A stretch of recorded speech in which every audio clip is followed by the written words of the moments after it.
do t'i hyjë edhe një herë Gores, do t'garoj edhe një herë. Ky është e kalojmi. Ndoshta arsyeja kryesore është edhe ajo që kam pas një mbështetje gjatë mirë në zgjedhjet e fundit të shkurtit dhe po t'u dorëzoisha tash në këtë moment që të mos hyj në ngorë politike, i bjen pak që po rrethon edhe besimin atyre njerëzve që janë rreth 8000 vjet që më kanë votuar, kështu që po kam vendosur do të jem prapë në ngorë, do të jem në krah Ramush Haradinajt, edhe bashkë me Ramush Haradinajt dhe me anëtarë tjerë që janë pjesë e listës, do të jemi në krah të Kosovës.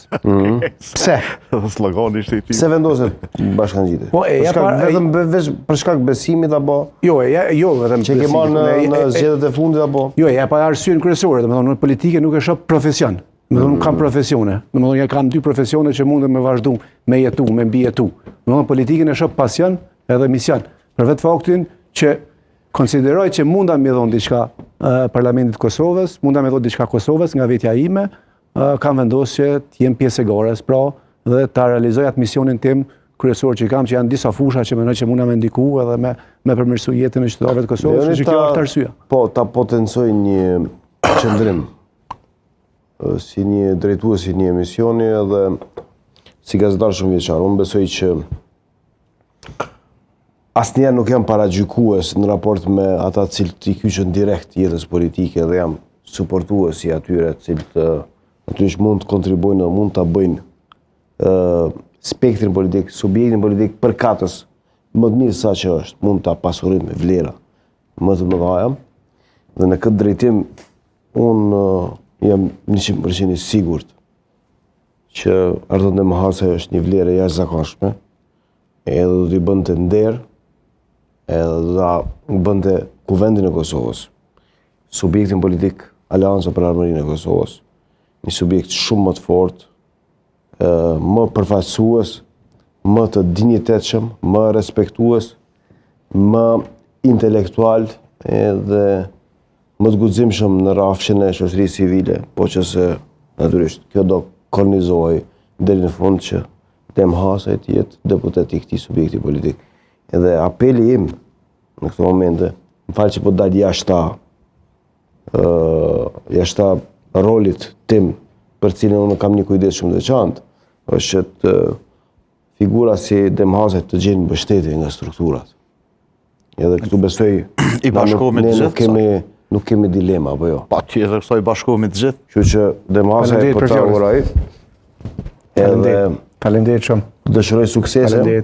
Njësoj suksese do i dëshiroj edhe Xhanit dhe Drenorit veç më i kam dëshiruar suksese. Edhe Gashit. Me dëshiru suksese, mirë për shkej ke puna. Lucky charm. I shpresojmë që është ashtu.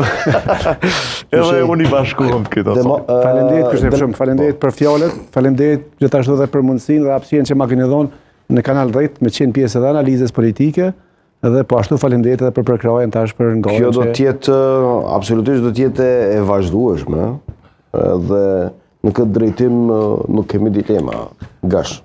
Pikrisht, është me fat Aleanca për Ardhmërinë e Kosovës, shpresoj që të jetë me fat edhe në fund, kur të votohen kandidatët e saj të listës, ku është me fat, do të jetë me fat, shpresoj prap edhe Parlamenti i Republikës, në qoftë se figura politike edhe personalitetet të cilat kanë kontribu shumë gjatë në shoqërinë civile, në hulumtim, në luftë kundër korrupsionit, në luftë kundër krimit të organizuar, në shfaqje të vetive negative, ngjarjeve negative që kanë ndodhur në vend, sikur zoti Demahasaj.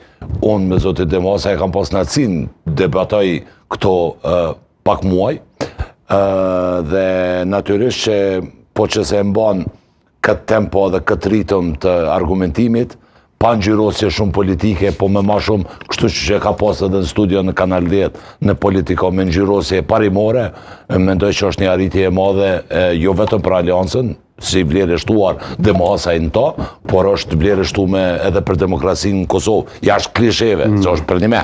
Dhe mendoj që Demahasaj, ma shumë se sa që ka pas vendin këtu, e ka vendin parlament. Faleminderit, Gash, faleminderit. Shpresoj që s'ju zgjenjej. Këtu s'kemi dilema, po kjo nuk do thotë që do të nxjerrim jashtë studios Demahasaj. Jo.